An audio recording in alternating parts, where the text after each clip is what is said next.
কল্পনা করুন পৃথিবীর বুকে একটা সূর্য জ্বলছে, না মহাকাশে না, একটা বিশাল মেশিনের ভিতরে। তাপমাত্রা প্রায় 16 কোটি ডিগ্রি সেলসিয়াস, আমাদের আসল সূর্যের চেয়ে 10 গুণ বেশি গরম।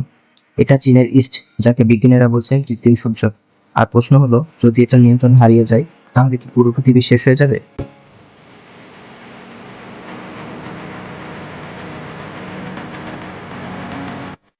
ঠিক আছে, আগে জানি এই কৃত্রিম সূর্য জিনিসটা আসলে কি।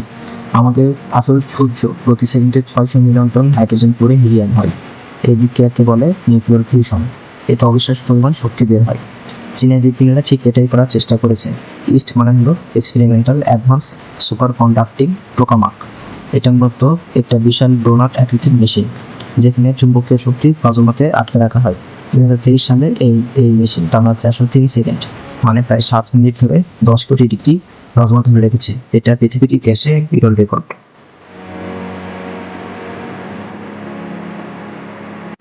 কৃত্রিম সূর্য নিয়ন্ত্রণ হারালে কি হবে?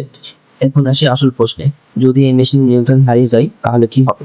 অনেকে ভাবেন পারমাণবিক বোমার মতো বিস্ফোরণ হবে, শহর ধ্বংস হবে, কিন্তু বিজ্ঞানীরা বলছেন এটা সম্পূর্ণ ভুল ধারণা। ফিউশন রিয়েক্টর বোমার মতো বিস্ফোরণ হতে পারে না, কারণ এতে মাত্র কয়েক রাউন্ড জ্বালানি থাকে যার মধ্যে শেষ হয়ে যায়। কিন্তু তাহলে কোনো বিপদ নেই? আছে, সেটা অন্য ধরনের। এক, তেজস্ক্রিয়তার ঝুঁকি। ফিউশনে ট্রিটিয়াম নামের একটি তেজস্ক্রিয় গ্যাস ব্যবহার হয়। লিক হলে আশেপাশের এলাকায় বিকিরণের প্রভাব পড়তে পারে। দুই, চুম্বকীয় ব্যর্থতা। যে চুম্বক দিয়ে প্লাজমা আটকানো থাকে সেটা হঠাৎ বন্ধ হলে প্লাজমা মেশিনের দেয়ালে আঘাত করবে, মেশিন ক্ষতিগ্রস্ত হবে, কিন্তু তেমন কোনো বিস্ফোরণ হবে না। তিন, তাপ ও চাপের ক্ষতি। 16 কোটি ডিগ্রি তাপমাত্রায় মেশিনের ভিতরের উপাদান গলে যেতে পারে।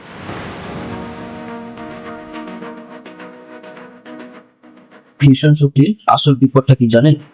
মেশিন ভাঙ্গা না, বিস্ফোরণও না। সবচেয়ে বড় বিপদ হলো আমরা যদি এই প্রযুক্তিকে ঠিকমতো নিয়ন্ত্রণ করতে না পারি। ফিউশন শক্তি সফল হলে অফুরন্ত, সস্তা এবং পরিষ্কার বিদ্যুৎ পাওয়া যাবে। জলবায়ু পরিবর্তনের সমাধানের সবচেয়ে বড় অস্ত্র হবে এটা। কিন্তু যদি এই প্রযুক্তি ভুল হাতে যায়, যদি সামরিক কাজে ব্যবহার হয়, এবং যদি কোনো দেশ একা এই শক্তির মালিক হয়ে যায়, তাহলে ভূরাজনৈতিক ভারসাম্য সম্পূর্ণ বদলে যাবে। পরবর্তী বিশ্বযুদ্ধ হবে শক্তির জন্য।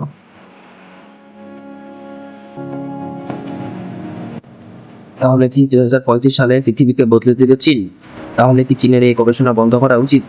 না, কারণ এই প্রযুক্তি সফল হলে কোনো তেল নেই, কোনো কয়লা নেই, কোনো কার্বন নেই, শুধু সমুদ্রের পানি থেকে অপরন্ত শক্তি পাওয়া যাবে। পৃথিবীর প্রতিটা মানুষ পরিষ্কার বিদ্যুৎ পাবে।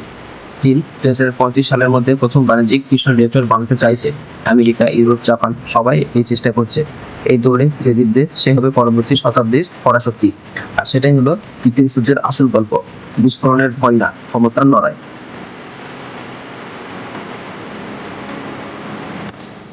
ভিডিওটি ভালো লাগলে লাইক করতে পারেন, এবং এই ধরনের আরো ভিডিও দেখতে চাইলে আমাদের চ্যানেলটি সাবস্ক্রাইব করতে পারেন। ধন্যবাদ।